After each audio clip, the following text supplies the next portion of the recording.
पुण्यामध्ये एमपीएससीच्या विद्यार्थ्यांनी मोठ्या प्रमाणात रस्त्यावर येऊन निदर्शनं केली आहेत। हजारो विद्यार्थी एकत्रित होऊन पीएसआयच्या परीक्षांसाठी वयोमर्यादा वाढवण्याची जोरदार मागणी करतायत। स्पर्धा परीक्षांमध्ये वयाची मर्यादा ओलांडल्यानं अनेकांच्या स्वप्नांना धक्का बसलाय आणि ही मागणी केवळ वैयक्तिक नाही तर अनेकांच्या भविष्याशी जोडलेली असल्याचं विद्यार्थी सांगतात। तर काल मध्यरात्री आंदोलक विद्यार्थ्यांना पोलिसांनी हटवलेलं आहे।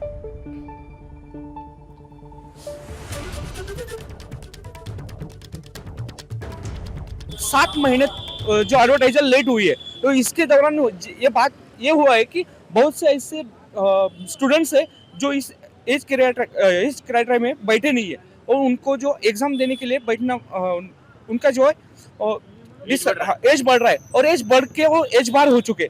इसमें कुछ ऐसे स्टूडेंट है जो 2 दिन से 4 दिन से या 20 दिन से उनका एज बार हुआ है। इसमें क्या है कि उनका यही सरकार से निवेदन है या माननीय देवेंद्र फडणवीस से इतना ही उनका मांग है कि उन्हें जो उन्होंने जो 1 दिसंबर और 1 नवंबर 2024 का जो 25 का जो इन्होंने एज क्राइटेरिया रखा है वो जो है वो 1 जनवरी 2025 तक रख के उनको एक जो चांस है उसमें मिलना चाहिए और इसके लिए उन्होंने धरना दिया है। जो ऐड गवर्नमेंट हर साल सर देता है तो 6 महीने से ऐड लेट आया है और 6 महीने से ऐड लेट आने की वजह से क्या हुआ है, जो पीएसआई को स्टूडेंट्स थे जिनका एज था 34, तो उनकी एक ही मांग है सर कि उनको मतलब 1 नवंबर तक उनका एज का लिमिट था, तो उनको 1 जनवरी 2026 तक लेट बढ़ा के दिया जाए। और ये कर सकते हैं सर, मतलब गवर्नमेंट ने अगर जीआर प्रदर्शित कर दिया तो ये हो सकता है। अभी एग्जाम्स को बस 2 ही दिन बाकी है और सब निर्णय हो चुका है। ऐसा लगता है कि सर जीआर वगैरह जो अंदर से न्यूज़ आ रही थी मंत्रालय से, बच्चे वगैरह जब फॉलोअप ले रहे थे कि फाइल वगैरह रेडी है, सिर्फ मुख्यमंत्री देवेंद्र फडणवीस सर की सिग्नेचर बाकी है और ऐसा उनका बोलना है। तो फडणवीस साहब ने इन चीज़ों में सर ध्यान देके ये चीज़ को मतलब बच्चों को थोड़ा सा दिलासा देना चाहिए। मिकी घई आपले प्रतिनिधी आपल्याला या सगळ्या संदर्भात अधिक अपडेट देतील। मिकी, या सगळ्या विद्यार्थ्यांचं नेमकं म्हणणं काय आहे आणि त्यांच्या मागण्यांची दखल कुठे घेतली जाते? प्रज्ञा, जर आपण बघितलं तर पुण्यातील जे सदाशिवपेठ आणि या सगळ्या परिसरात अनेक अभ्यासिका आहेत ज्या ठिकाणी हे स्पर्धा परीक्षेची तयारी करणारे विद्यार्थी अभ्यास करतात। काल रात्री तिथं ते जमले आणि मोठ्या संख्येने ते उपस्थित होऊन तिथं आंदोलन करायला लागले। जोरदार घोषणाबाजी सुरू झाली। त्यांची हीच मागणी आहे की वयोमर्यादा जी आहे जी आता नवीन जाहिरात आलेली आहे त्याच्यामध्ये वयोमर्यादा ही वाढवून देण्यात यावी। ही ऑलरेडी उशिराने आलेली जाहिरात आहे आणि त्यामुळे अनेक विद्यार्थ्यांचं वय या ठिकाणी वाढ होत आहे, त्यांना या परीक्षेला बसता येत नाही, त्यांना ही संधी मिळत नाही। त्यामुळे ते सरकार दरबारी विनंती करतायत, मुख्यमंत्र्याला विनंती करतायत की आम्हाला एक संधी द्यावी। मात्र त्याच वेळी अजून देखील कुठली दखल घेतली गेली नाही। त्यामुळे हे विद्यार्थी मोठ्या संख्येने रस्त्यावर उतरलेले होते। खरं तर निवडणूक सुरू आहेत, आचारसंहिता लागू आहे, अशा आंदोलनाला कुठलीही परवानगी मिळत नाही। त्यामुळे मोठ्या संख्येने पोलीस या ठिकाणी पोहोचले। पोलिसांनी त्यांना विनंती केली की तुम्ही निपरवानगी आंदोलन करू शकत नाही। त्यामुळे पोलिसांनी त्यांना सगळ्यांना बरोबर आहे, मोठ्या संख्येने हे सगळे विद्यार्थी एकत्र आले होते मिकी, आणि त्यांनी आपलं म्हणणं मांडलंय। त्यांच्या मागण्यांची दखल घेतली जाते का आणि त्यानंतर काय पावलं उचलली जातात लक्ष असेल। तुर्तास धन्यवाद दिलेल्या माहितीसाठी।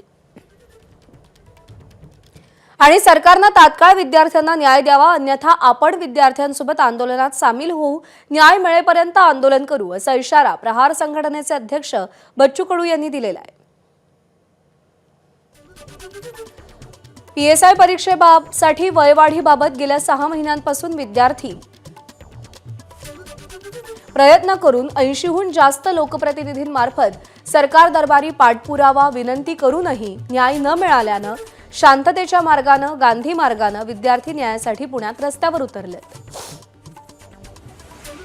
सरकारनं तात्काळ विद्यार्थ्यांना न्याय द्यावा, अन्यथा मी न्याय मिळेपर्यंत आंदोलन करेन। डीसीपी रावळेंसोबत माझी चर्चा झाली। पोलीस विद्यार्थ्यांना पूर्ण सहकार्य करणार असल्याचं त्यांनी आश्वासित केलंय। विद्यार्थ्यांनी कायदा हाती न घेता शांतता मार्गानं आंदोलन करावं।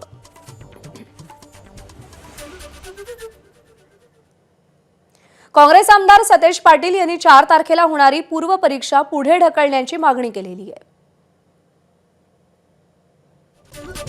संयुक्त पूर्व परीक्षा 2025 संदर्भातील गोंधळ सरकारनं जाहिरात वेळेत न काढल्यामुळे झालाय। आयोगाच्या नियोजनाअभावी आणि विलंबामुळे हजारो विद्यार्थ्यांचं शैक्षणिक वयाचं गणित बिघडलंय। याची संपूर्ण जबाबदारी शासनावरच येते. शांततेत आंदोलन करणाऱ्या परीक्षार्थींची मागणी न्याय्य असून त्यावर दडपशाहीचा वापर करू नये. तसंच होऊ घातलेली 4 तारखेची पूर्व परीक्षा सरकारनं पुढे ढकलावी.